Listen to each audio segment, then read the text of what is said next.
Vamos lá. Hoje a gente vai mergulhar num material bem completo sobre autocuidado. É tipo um guia mesmo, focado em como manter a saúde, sabe? E prevenir dores, doenças. Isso. Nossa missão aqui é extrair o que tem de mais importante e, claro, baseado em ciência, né? Para transformar isso em algo prático para o dia a dia. Bom, vamos lá. Vamos abrir essa caixa. Perfeito. E o ponto de partida desse material que eu acho fundamental é que autocuidado não é só fazer uma coisa aqui e outra ali isolado. É um sistema integrado. Ah, interessante. Como assim? É que sono, exercício, alimentação, até a parte mental, tá tudo conectado, sabe? Quando você melhora um, geralmente puxa os outros juntos, cria um ciclo positivo para o bem-estar e para a capacidade do corpo de se recuperar. Faz todo sentido. O guia já começa forte, pelo sono. Chama de base reparadora. Exato. Fala muito de como, durante o sono profundo, o corpo tá ali trabalhando, né?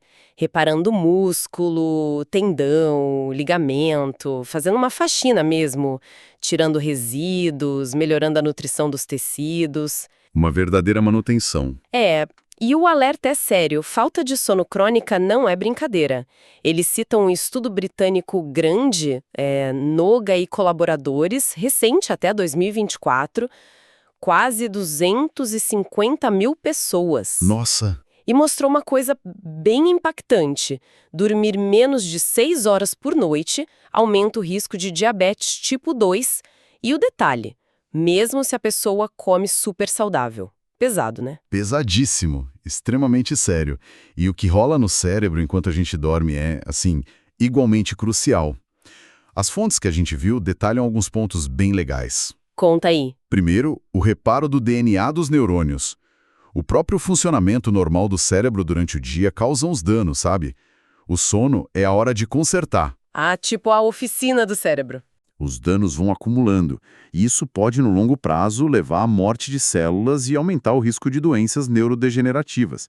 Tem um estudo de Zada e colegas, de 2021, que fala disso. Caramba, então não dormir bem causa dano físico mesmo, no cérebro, em nível celular. Exatamente, literalmente. E tem mais.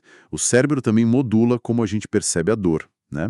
E isso envolve aprendizado. Como assim aprendizado e dor? O sono profundo é essencial para consolidar o que a gente aprende. Se falta sono, esses circuitos podem ficar meio bagunçados, e isso pode fazer uma dor que era aguda virar crônica. Nossa, que ligação inesperada. Pois é. E ainda tem a questão da proteína beta-amiloide, aquela ligada ao Alzheimer. Perturbações no sono, como mostrou um estudo de Weiner e colegas em 2020, estão ligadas ao acúmulo dessa proteína. Ou seja, dormir mal tem consequências neurológicas bem concretas. Fica claro que não é luxo, né? É necessidade básica mesmo. O guia dá umas dicas práticas focando bastante em rotina e em ambiente. Sim, muito útil isso. Sugere, por exemplo, começar o dia com luz natural, para acertar o relógio biológico, né? Fazer atividade física de manhã, se possível ao ar livre. Ótima para despertar. E à noite, o contrário. Diminui o ritmo, menos telas, menos coisa que exige muito foco, assim, a partir das 7 da noite. Talvez trocar por um livro. Uma leitura leve. Isso.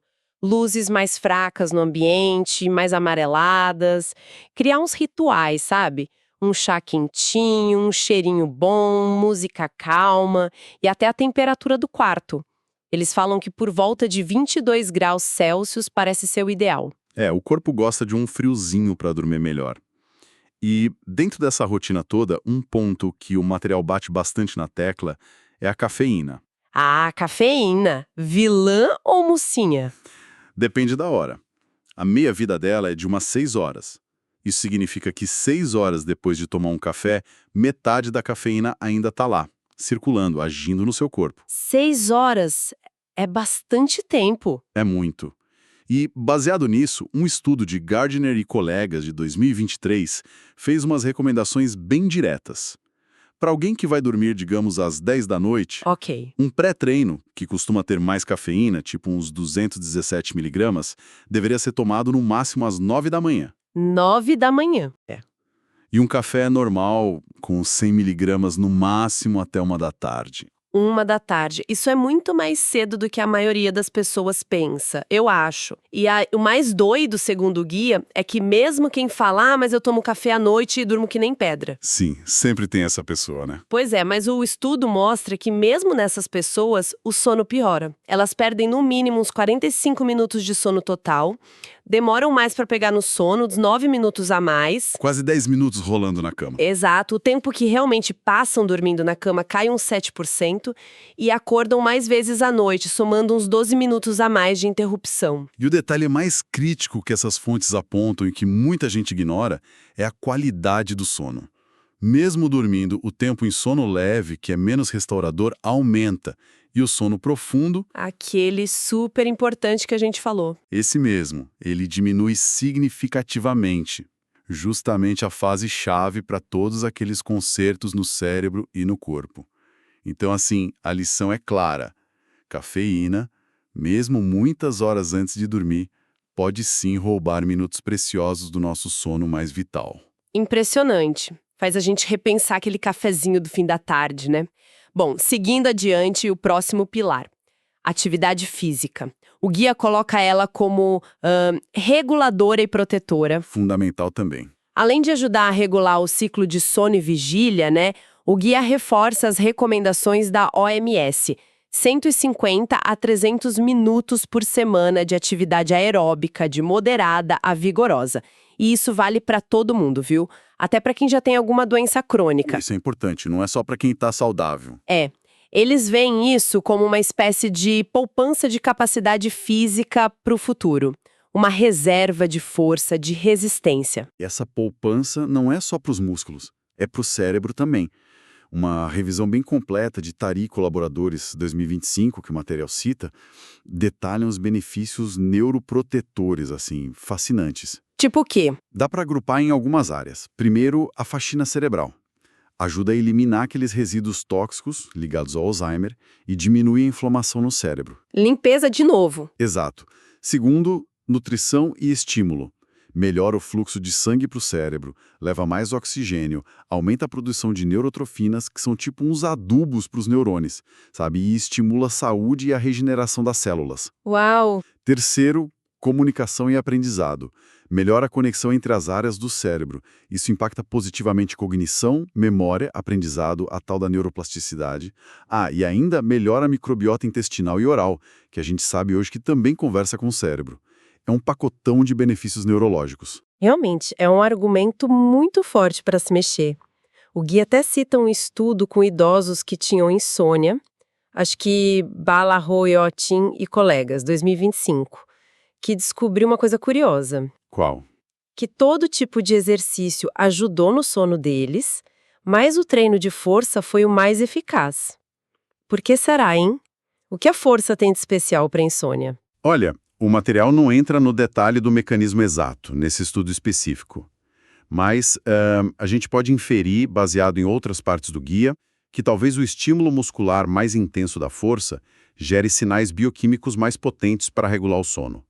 Ou talvez tenha um impacto maior no gasto de energia e na necessidade de reparo, o que induziria um sono mais profundo depois. Entendi. Mas é uma área que ainda precisa de mais pesquisa, com certeza.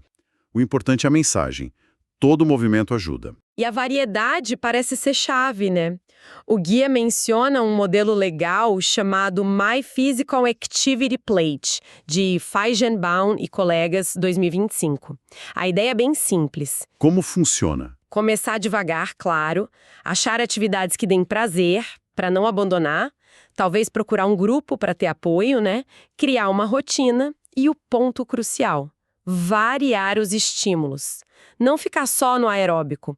Incluir fortalecimento, mobilidade, estabilidade. Um cardápio variado de movimento. Exatamente. Até a dança citada como super eficaz. Reduz a ansiedade, depressão, melhora a motivação e interação social.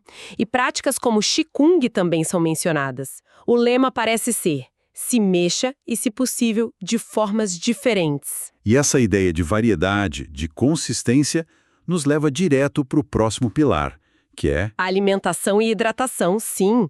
A conexão dieta-saúde, bom, não é novidade para ninguém, né?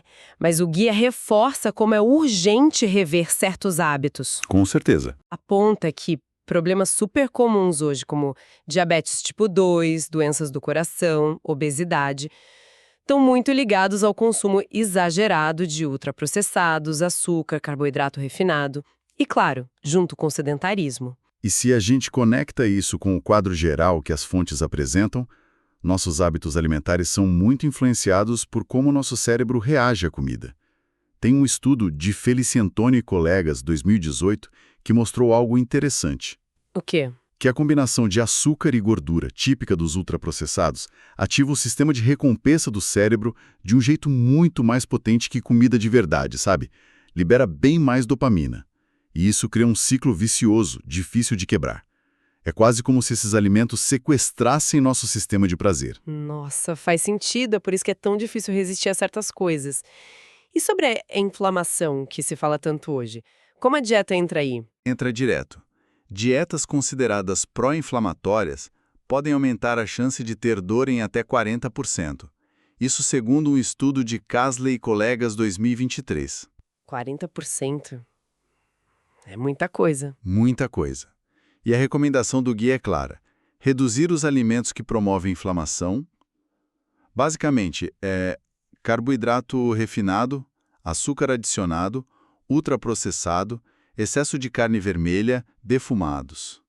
E, por outro lado, priorizar os anti-inflamatórios. Que seriam? Muitos vegetais, legumes, frutas, oleaginosas, castanhas, nozes, peixes ricos em ômega 3. É fazer uma troca estratégica mesmo. Menos do que inflama, mais do que desinflama. Entendi. E o guia também fala do balanço energético, né? Aquele clássico o que entra versus o que sai. Sim, a matemática básica do peso. Se ganhar peso, é porque está entrando mais energia, caloria, do que saindo. E aí o exercício entra de novo. Aumentar a massa muscular, principalmente com treino de força, acelera o metabolismo. Ajuda a gastar mais calorias mesmo parado. Exato, o músculo gasta energia. Mas o guia reforça que mesmo quem é magro precisa de variedade de nutrientes para se recuperar bem. Não é só caloria, e a hidratação. Não podemos esquecer. A recomendação base é mais de 30 ml de água por quilo de peso, por dia. Isso é importante. E em dia quente, ou se fez exercício, subir para 35, 40 ml por quilo. Fazendo a conta rápida, para alguém de 70 quilos dá o quê? Uns 2,5 litros por dia no mínimo. Essencial. A água está em tudo, né? Recuperação muscular, lubrificação das juntas, não dá para vacilar com a hidratação. Falando em músculo e junta, o guia tem uma parte sobre movimento ativo e progressivo.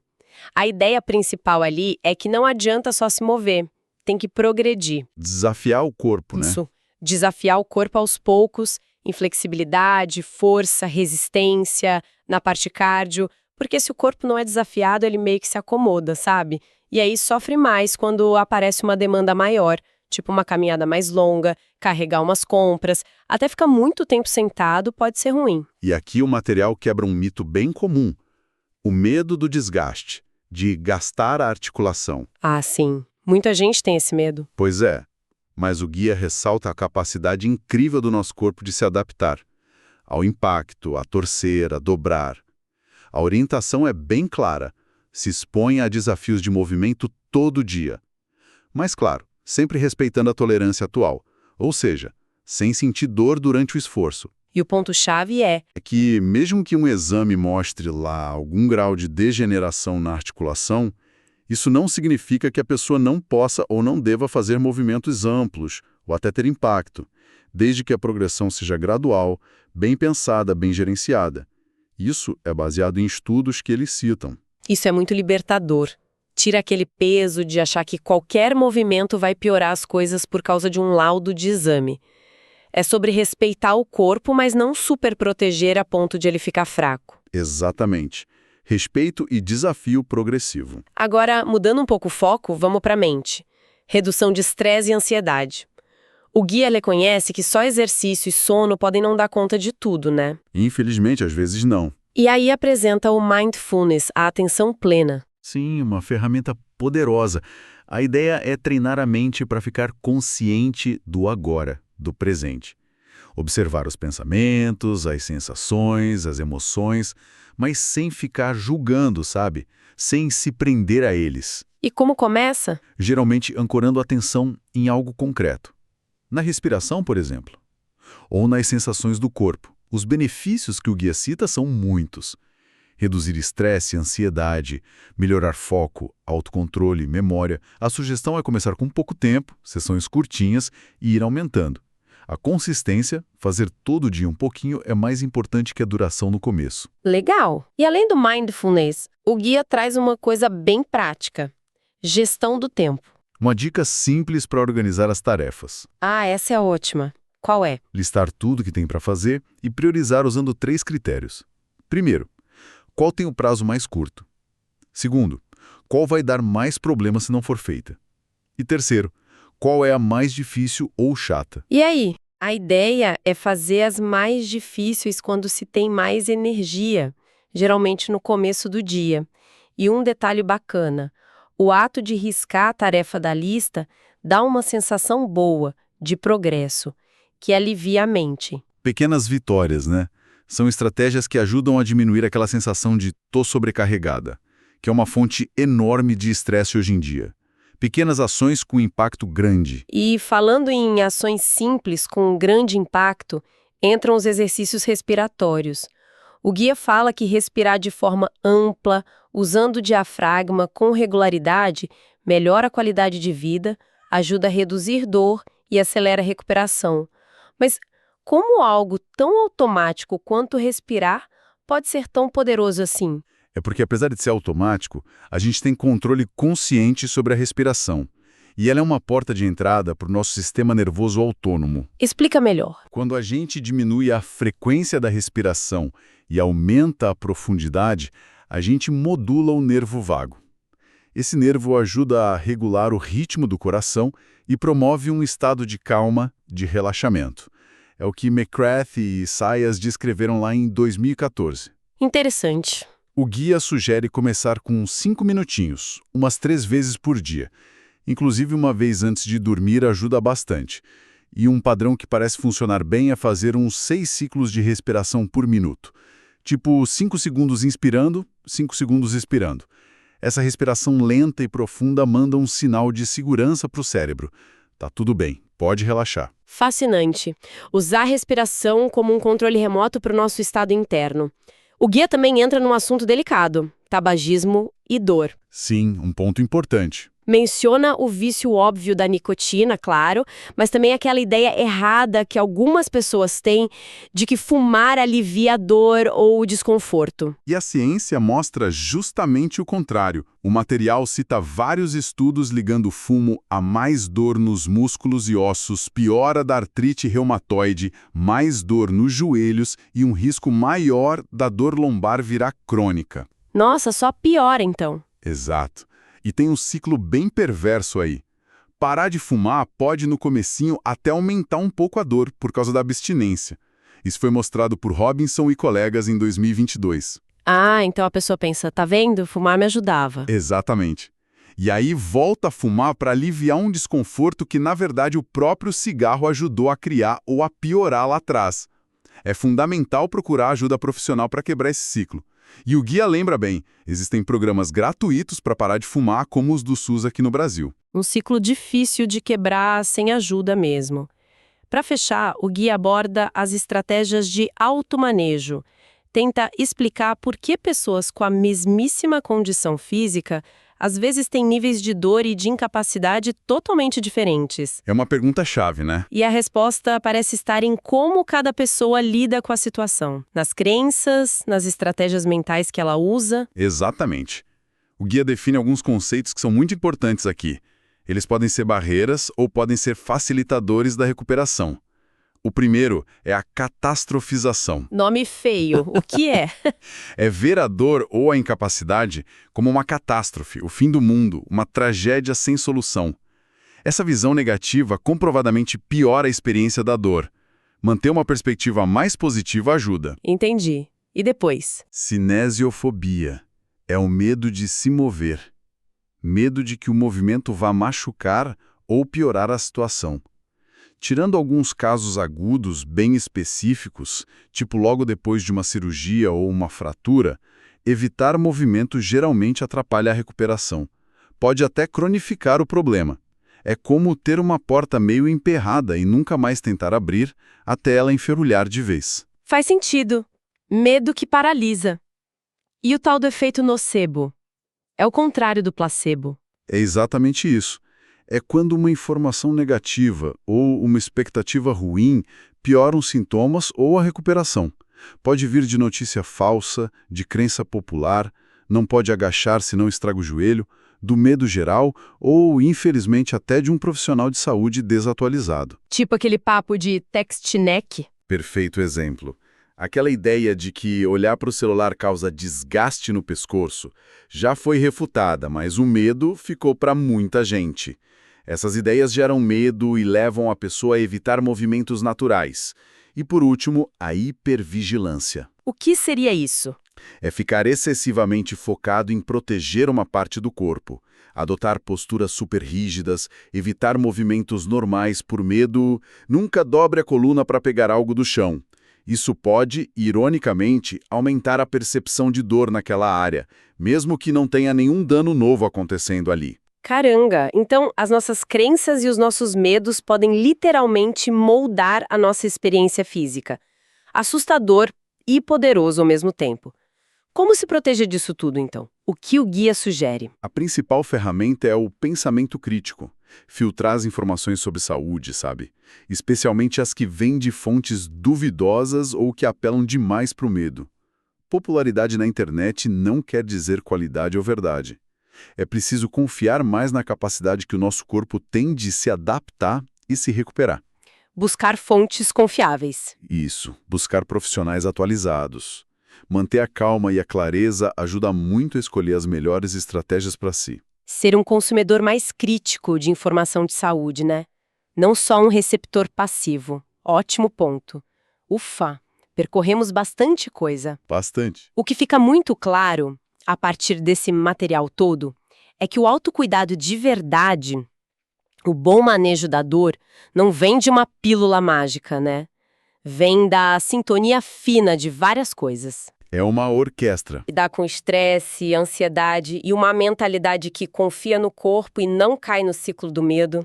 As nossas escolhas bem informadas e a constância nesses hábitos parecem ser as verdadeiras chaves. Sem dúvida nenhuma. E para a gente terminar, o material deixa uma provocação bem interessante no ar.